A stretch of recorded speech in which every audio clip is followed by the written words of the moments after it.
छत्रपति शिवरायाना त्रिवार नमस्कार।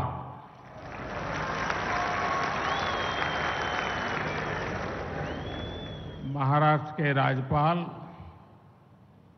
श्रीमान रमेश बैस जी, यहाँ के कर्मठ मुख्यमंत्री श्रीमान एकनाथ शिंदे जी, उप मुख्यमंत्री देवेंद्र जी, अजीत जी, केंद्र और राज्य सरकार के मंत्रीगण,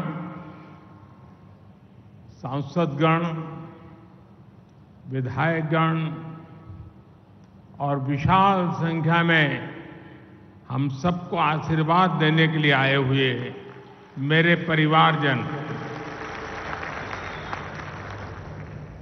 शिर्डीच्या या पावन भूमीला माझे कोटी कोटी नमन।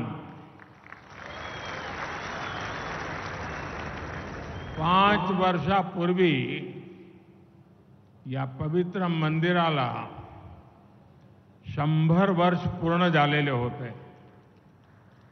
तेव्हा मला साई दर्शनाची संधी मिळाली होती। आज यहां साईं बाबा के आशीर्वाद से 7,500 करोड़ रुपए के विकास कार्यों का भी शिलान्यास और लोकार्पण हुआ है। महाराष्ट्र को 5 दशक से जिस नीलवंडे डैम का इंतजार था, वो काम भी पूरा हुआ है और मेरा सौभाग्य है कि मुझे अभी वहां जल पूजन का सौभाग्य मिला। आज मंदिर से जुड़े जिन प्रोजेक्ट्स का लोकार्पण हुआ है, उनका शिलान्यास करने का अवसर भी मुझे ही मिला था। दर्शन क्यू प्रोजेक्ट ये पूरा होने से देश भर के और विदेश के भी श्रद्धालुओं को बहुत आसानी होगी। साथियों, आज सुबह ही मुझे देश के एक अनमोल रत्न वारकरी संप्रदाय के वैभव, हरिभक्त बाबा महाराज सातारकर के वैकुंठ गमन का दुखद समाचार मिला। उन्होंने कीर्तन प्रवचन के माध्यम से जो समाज जागरण का काम किया, वो आने वाली पीढ़ियों को सदियों तक प्रेरणा देगा। उनका बात करने का सरल तरीका, उनकी प्रेम पूर्वक वाणी, उनकी शैली लोगों का मन मोह लेती थी। उनकी वाणी में जय जय राम कृष्ण हरि भजन का अद्भुत ही प्रभाव हमने देखा। मैं बाबा महाराज सातारकर जी को भावभीनी श्रद्धांजलि अर्पण करता हूं। मेरे परिवारजनों, देश को गरीबी से मुक्ति मिले, गरीब से गरीब परिवार को आगे बढ़ने का अवसर मिले, यही सच्चा सामाजिक न्याय है। हमारी सरकार सबका साथ, सबका विकास के मंत्र पर चलती है। हमारी डबल इंजन सरकार की सर्वोच्च प्राथमिकता गरीब कल्याण है। आज जब देश की अर्थव्यवस्था बढ़ रही है तो गरीब कल्याण के लिए सरकार का बजट भी बढ़ रहा है। आज महाराष्ट्र में 1,10,00,000 आयुष्मान कार्ड दिए जा रहे हैं। ऐसे सभी कार्ड धारकों को 5 लाख रुपए के मुफ्त इलाज की गारंटी है। आयुष्मान भारत योजना के तहत गरीबों को मुफ्त इलाज देने के देश ने 70,000 करोड़ रुपए खर्च किए हैं। गरीबों को मुफ्त राशन की योजना पर भी देश 4 लाख करोड़ रुपए से ज्यादा खर्च कर चुका है। गरीबों के घर बनाने के लिए भी सरकार ने 4 लाख करोड़ रुपए खर्च किए हैं। ये भी 2014 से पहले के 10 वर्षों की तुलना में करीब 6 गुना अधिक है। हर घर जल पहुंचाने के लिए भी अब तक करीब 2 लाख करोड़ रुपए खर्च किए जा चुके हैं। पीएम स्वनिधि योजना के जरिए रेहड़ी, ठेले, फुटपाथ पर दुकान लगाने वाले साथियों को हजारों रुपए की मदद मिल रही है। अभी सरकार ने एक और नई योजना शुरू की है, पीएम विश्वकर्मा। इससे सुथार, सुनार, कुम्हार, मूर्तिकार ऐसे लाखों परिवारों को पहली बार सरकार से मदद सुनिश्चित हुई है। इस योजना पर भी 13,000 करोड़ रुपए से ज्यादा खर्च किए जा रहे हैं। अभी मैं सारे इतने आंकड़े बता रहा हूं, लाखों करोड़ों के आंकड़े बता रहा हूं। 2014 के पहले भी आप आंकड़े सुनते थे, लेकिन वो आंकड़े क्या होते थे?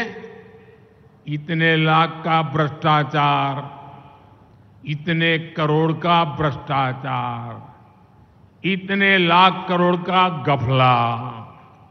अब क्या हो रहा है?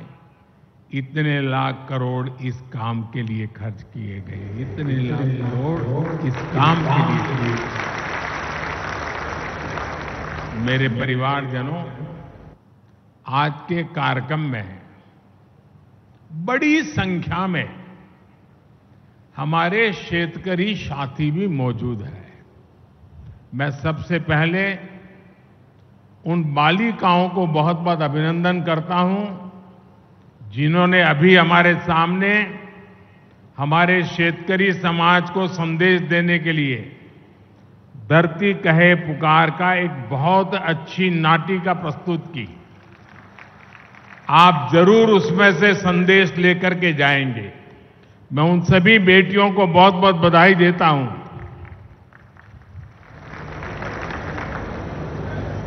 मेरे परिवारजनों, पहले किसानों की सूद कोई नहीं लेता था। हमने पीएम किसान सम्मान निधि इन मेरे शेतकरी भाई बहनों के लिए शुरू की।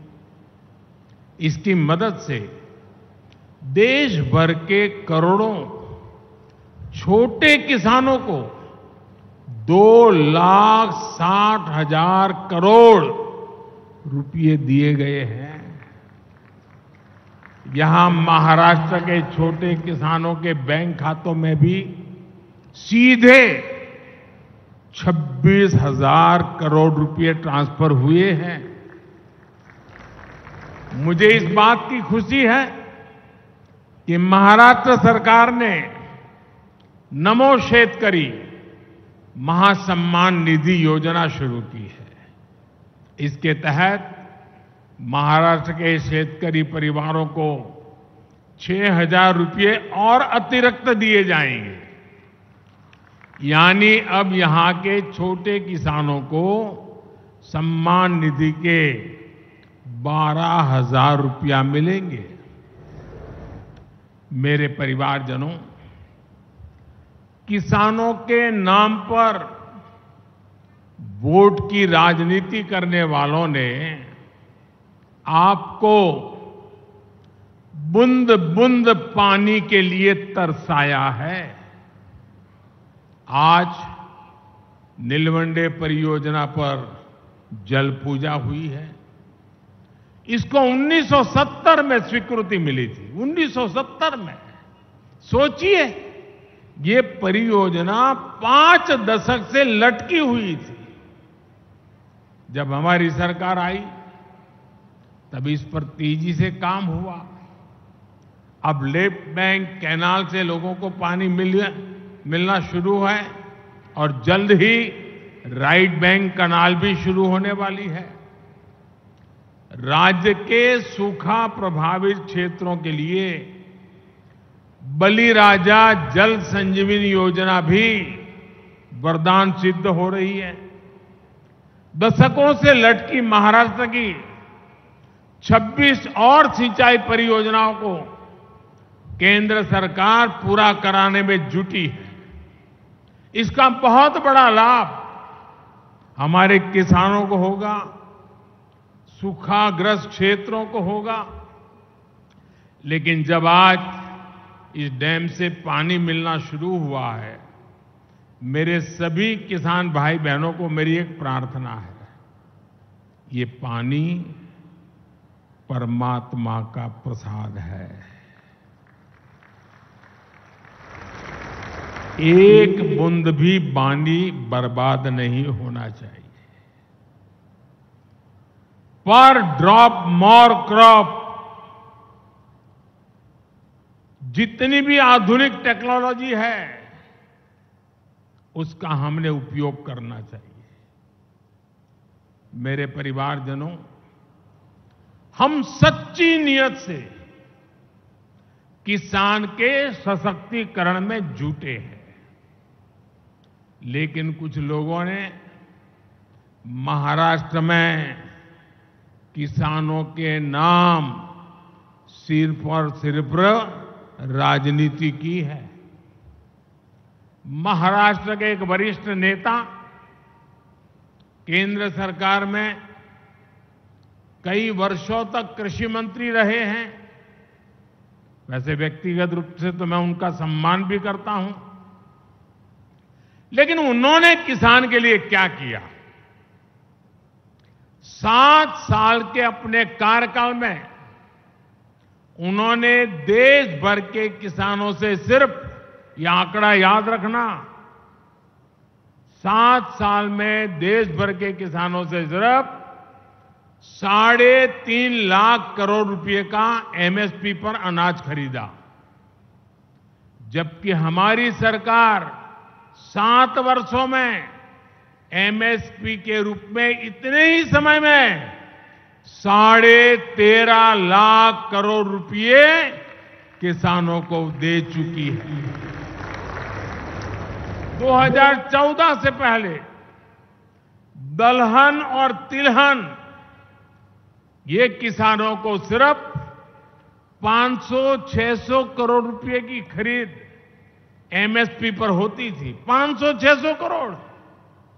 जबकि हमारी सरकार 1,15,000 करोड़ रुपए से ज्यादा दलहन और तिलहन किसानों के बैंक खातों में दे चुकी है। जब वे कृषि मंत्री थे तब किसानों को अपने पैसे के लिए भी बिचौलियों के भरोसे रहना पड़ता था। महीनों महीनों तक किसानों को पेमेंट नहीं होती थी। हमारी सरकार ने एमएसपी का पैसा डायरेक्ट किसान के बैंक खाते में भेजने का प्रबंध किया है। साथियों, हाल में रबी फसलों के लिए एमएसपी की घोषणा की गई है। चने के एमएसपी में 105 रुपये, गेहूं और कुसुम के एमएसपी में 150 रुपये की बढ़ोतरी की गई है। इससे महाराष्ट्र के हमारे शेतकारी साथियों को बहुत लाभ होगा। गन्ना किसानों के हितों का भी हम पूरा ध्यान रख रहे हैं। गन्ने का मूल्य 315 रुपये प्रति क्विंटल किया जा चुका है। बीते 9 साल में करीब 70,000 करोड़ रुपए का इथेनॉल खरीदा गया है। ये पैसा भी गन्ना किसानों तक पहुंचा है। गन्ना किसानों को समय पर भुगतान हो, इसके लिए चीनी मिलों, सहकारी समितियों के लिए हजारों करोड़ रुपए की मदद दी गई है। मेरे परिवारजनों, हमारी सरकार सहकारिता आंदोलन को सशक्त करने का काम भी कर रही है।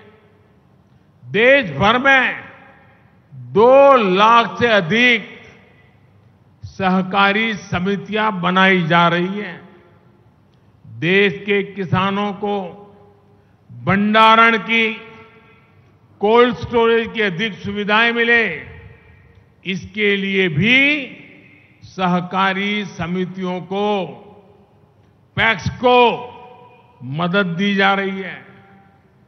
छोटे किसानों को एफपीओज यानी किसान उत्पादक संघों के माध्यम से संगठित किया जा रहा है।